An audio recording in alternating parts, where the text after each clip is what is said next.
Paano ito maisasalin gamit ang Microsoft PowerPoint presentation? Familiar ba kayo sa software na ito? Ang PowerPoint ay isang programa na kasama sa Microsoft Office Suite. Ito ay ginagamit upang gumawa ng mga presentasyon para sa personal at professional na mga layunin. Ito ay isang malakas, madaling gamitin na programa ng software na pagtatanghal ng graphics na nagbibigay daan sa iyong lumikha ng mukhang professional na mga electronic slideshow. Mga mahalagang termino: design template, ang background, mga font, bullet, mga format at extreme ng kulay na maaari mong ilapat upang tukuyin ang itsura ng iyong presentasyon. Ito naman yung presentation, isang pagkikipag-ugnayan sa pagitan ng isang tagapagsalita at isang madla. Ang isang presentasyon ay karaniwang may kasamang isa o higit pang mga visual aid. Sa kaso ng PowerPoint, ito ay mga slides lamang. Task pane. Nagbibigay ng mabilis na access sa mga command na nauugnay sa iyong kasalukuyang mga ginagawa o gawain. Ang word art, isang tool na magagamit mo upang lumikha ng mga natatanging text effect, mga text object na iyong nilikha gamit ang mga ready-made na effect kung saan maaari kang maglapat ng mga karagdagang option sa pag-format. User interface. Ang interface ng PowerPoint kabilang ang ribbon, ang tab na slides, ang presentation window, ang notes pane, ang comments pane, ang quick access toolbar at ang status bar. Ribbon. Ito ay ang pangunahing menu kung saan makikita ang mga kagamitan para sa PowerPoint presentation. Ano naman ang slides tab? Ay nagpapakita ng thumbnail ng bawat slide sa presentation. Presentation window ay kung saan maaari mong tingnan at i-edit ang buong slide. Status bar. Ipinapakita ng status bar ang kasalukuyang numero ng slide, pati na rin ang kabuuang mga slide, pati na rin ang setting ng wika para sa pag-proofing. Mayroon din itong mga karagdagang tool para sa paggawa ng mga pagbabago sa view o zoom. Kung ang pane ng mga tala at mga komento ay hindi lumalabas, i-click lamang ang mga icon na iyon sa status bar upang ipakita ang mga ito. Notes pane. Binibigyan daan ka ng pane ng mga tala na madagdag ng mga tala ng tagapagsalita sa presentasyon. Maaari kang mag-print ng mga tala ng tagapagsalita na gagamitin kapag maghahatid ng isang presentasyon. Comments pane. Binibigyan daan ng pane ng mga komento na magdagdag ng mga komento sa isang presentasyon. Lalo na nakakatulong kapag nagtatrabaho kasama ang isang koponan upang bumuo ng presentasyon. Quick access toolbar. Sa tuktok ng window ng PowerPoint, nagbibigay ito sa iyo ng isang click na mga shortcut sa mga karaniwang ginagamit na function tulad ng i-save, i-undo, at gawing muli. Narito ang mga hakbang kung paano gumawa ng simpleng PowerPoint slide gamit ang iba't ibang tools at options. Una, buksan ang PowerPoint software. Pangalawa, sa kaliwang bahagi ng window, makikita mo ang slide navigation pane. Mag-click sa pindutan ng bagong slide. Sa slide area, makakakita ka ng blank slide. Tingnan ang ribbon sa itaas at pumunta sa tab na Home. Sa pangkat na slides, makakakita ka ng iba't ibang mga pagpipilian sa layout. I-click sa Click to Add Title. Isulat ang paborito mong hayop, halimbawa, aso. I-click on the Click to Add Text. Sumulat ng pangungusap tungkol sa paborito mong hayop. Upang makita kung ano ang magiging hitsura ng iyong slide kapag ipinakita mo ito, pumunta sa Slideshow tab sa ribbon at i-click From Beginning. Gamitin ang arrow keys o navigation controls sa ibaba upang lumipat sa pagitan ng mga slide. Ikalawang araw, Page Design or Theme. Pag-aralan ang mga mahalagang aspeto kung paano magkaroon ng page design o theme at ipapakita kung paano i-format ang mga elemento sa slide. Sample page design or theme. Paano makikita ang mga ito? Una, piliin ang tab na file sa ribbon. I-click ang More Themes.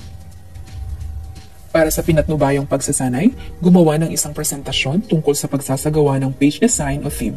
Pumili ng theme para sa presentation gamit ang mga sumusunod.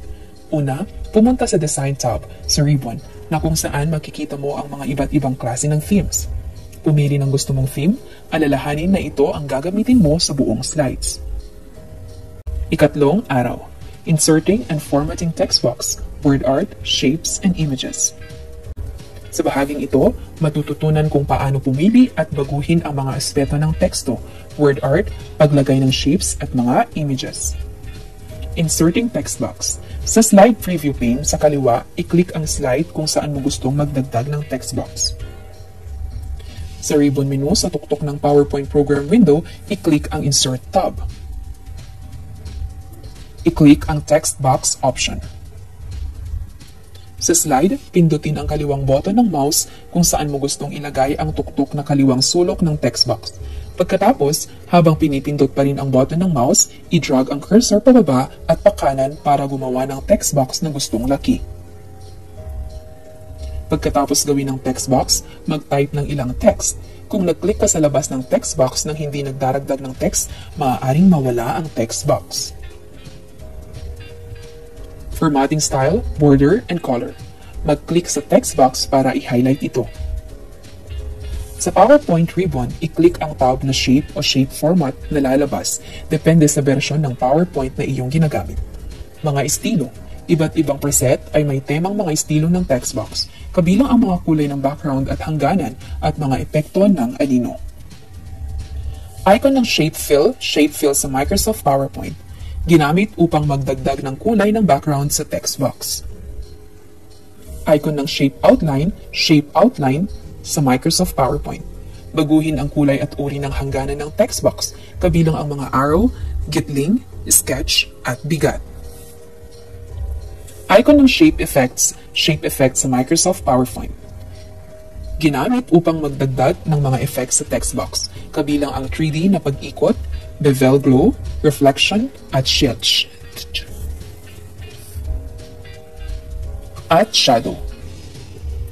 Format text.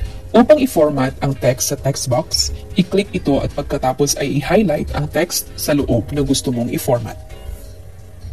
Piliin ang nais na mga option sa pag-format. Maaari kang pumili mula sa bold, italic, underline at uri ng font, laki at kulay. Gayun din, maaari mong baguhin ang kulay ng pang-highlight ng teksto. Inserting and formatting word art, shapes, and images. Sa isang PowerPoint slide, mag-click sa loob ng text box kung saan mo gustong ilagay ang word art. Sa grupo ng word art styles, i-click ang gustong uri ng word art at magdagdag ng word art text sa slide. Pagkatapos magdagdag ng word art, i-highlight ang teksto at pumili ng option sa pag-format sa pangkat ng word art style sa ribbon. Icon ng text fill sa Microsoft PowerPoint. Punan ng bawat word art text letter ng kulay. Text outline icon sa Microsoft PowerPoint. Itakda o baguhin ang kulay ng outline para sa word art text. Text effects shape, text effects icon sa Microsoft PowerPoint. Magdagdag ng mga effects sa word art text, kabilang ang 3D na pag-ikot, bevel, glow reflection, at shadow. Inserting and formatting images. Piliin ang Insert na tab, pagkatapos ay i-click ang Pictures command sa pangkat ng mga larawan. Piliin, baguhin ang laki at i-rotate ang larawan. Para sa pinatnubayang pagsasanay, magpakita ng mga hakbang o sample output kung paano gumawa ng presentasyon ukol sa isang makasaysayang lugar ng Intramuros gamit ang word art, shapes at images, gamit ang mga hakbang na nabanggit. Una, buksan ang Microsoft PowerPoint presentation. Pumunta sa Insert Picture. Hanapin ang image sa iyong local drive at ilagay ang larawan sa slide. Maglagay ng word art text, lagyan ng label na Intramuros. I-save ang gawa sa lokal na disk drive gamit ang file name na iyong pangalan.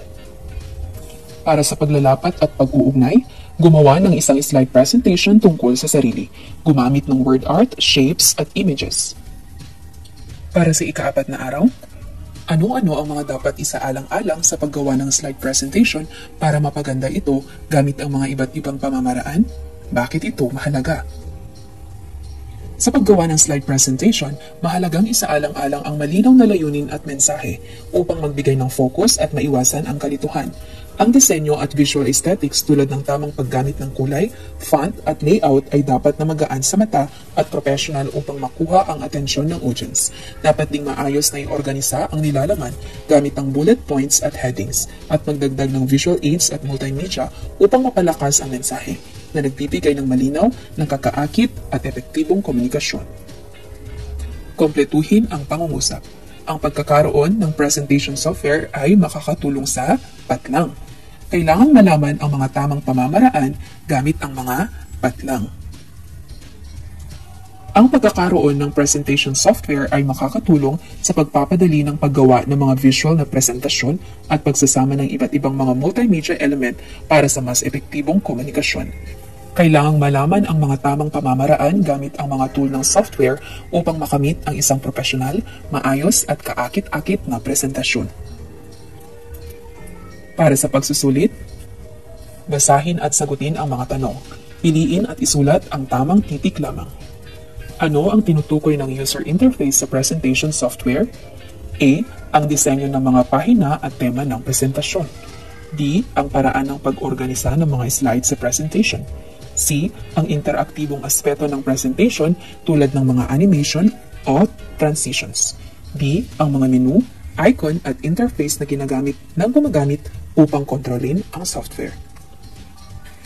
Tama, ang sagot ay D. Ang mga menu, icon at interface na ginagamit ng gumagamit upang kontrolin ang software. Ano ang kahalagahan ng magandang user interface sa presentation software para sa mga mag-aaral? A. Nagbibigay ng magandang tema para sa presentasyon. B. Pinadadali ang pag-navigate at paggamit ng software. C. Nagbibigay ng masusing tutorial para sa presentation. D. Sumusuri ng kalidad ng mga presentasyon. Tama! Ang sagot ay letter B. Pinadadali ang pag-navigate at paggamit ng software.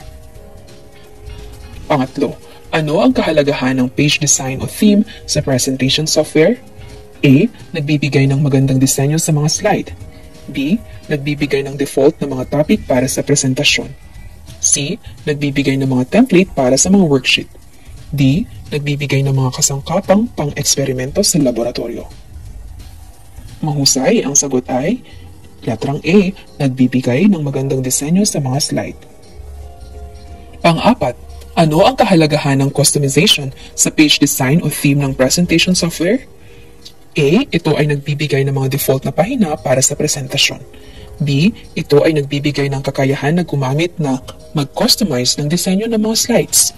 C. Ito ay nagbibigay ng mga sample ng mga pahina para sa pag-aaral. D. Ito ay nagbibigay ng mga libreng tema para sa presentation. Mahusay.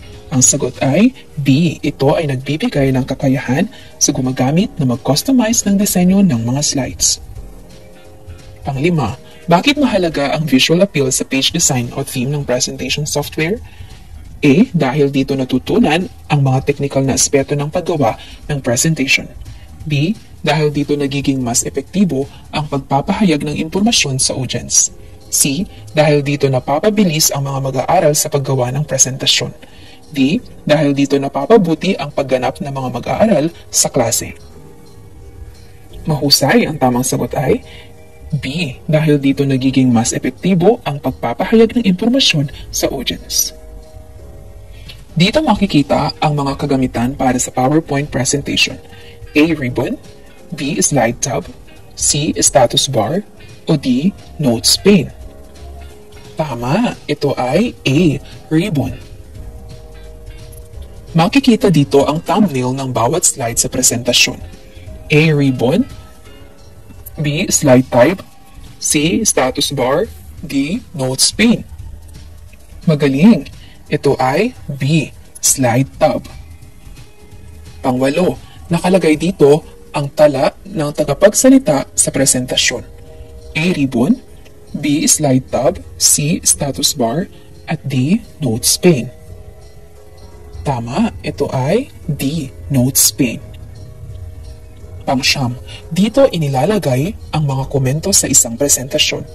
A. Ribbon, B. Slide tab, C. Comments pane, D. Notes pane. Mahusay. Ito ay C. Comments pane. Pang-10, dito mo makikita at pwedeng i-edit ang presentasyon. A. Ribbon, B. Slide tab, C. Presentation window, D. Notes pane. Magaling, ito ay C. Presentation window.